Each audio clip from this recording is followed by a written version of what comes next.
level 2, when you step out, you kind of complete the initial vault thing. And the first thing you do when you level up is pick a special that you want to increase. If you played previous Fallouts, we have all the 7 specials. And after you pick the one you want to increase, you then pick a perk in that special. So here we're choosing Gladiator, which is a melee perk. And then that is a card. As you can see, the perk system, the perks are cards. And then you equip those, and every special is a pool of points for the cards you want to equip. And each card has, I don't want to say mana cost, but a point cost for how powerful that card is, and do you have the right special for equipping it. Okay, this is a level up to level 4. So we picked some more cards. We wanted to show you how the cards themselves rank up. Okay. So you can pick that card again. So by picking Gladiator again, you can then combine that card with the other one to create a more powerful version, but it costs more points. Right. So sometimes you may decide, well, I only want the 1-point version equipped for my character build versus the more powerful 2-point version because I'm using my strength stats in some other way. So here we are, and you'll see a character that's much further along. Picking Charisma. We can talk about Charisma, it's interesting. Yeah. Here's a perk that lets mutations act better with groups.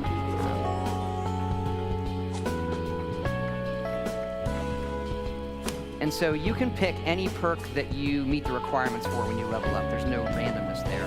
And here's what it looks like with a character that's further along. We've upped the cap for each special to 15 from 10. That allows better balance for which cards you're equipping. And the cards right now go from 1 point up to 5 points in power. And then as you level up, more cards become available.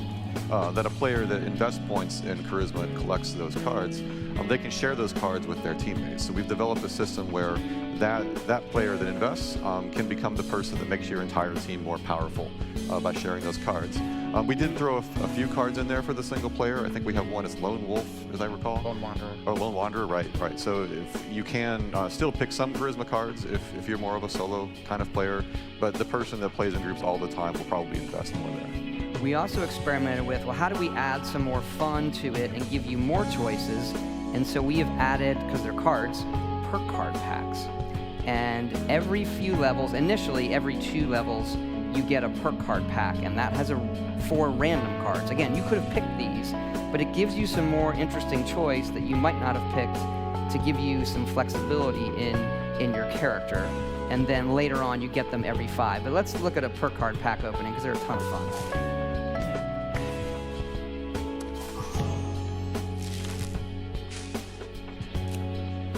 We do have gold. That one's great. We have gold cards that animate. Of course, you get a joke and a stick of gum. Nice. And the gum, actually, for fun, is a very slight. It reduces your hunger for a while if you chew the gum. Nice. And so they're a ton of fun. When you hit that level and you're like, oh, it's level 6. All right, I get a pack. You get to pick your regular perk, and then also see like, okay, I got these other ones. Is there something I want to swap out? And that's something good to talk about. Is the swapping of the perks.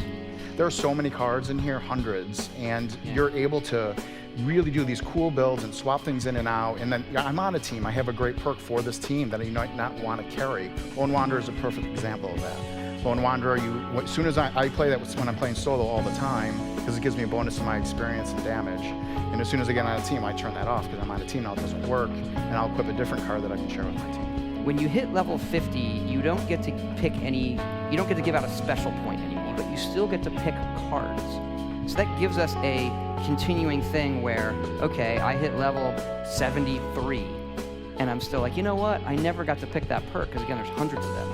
I'll go pick that one. I want to try it out. So you're not, but we're still capping the power curve ramp that in our other games, like a Skyrim or a Fallout 4, just like your character keeps getting more and more and more and more powerful, and we knew we couldn't really have that in this one.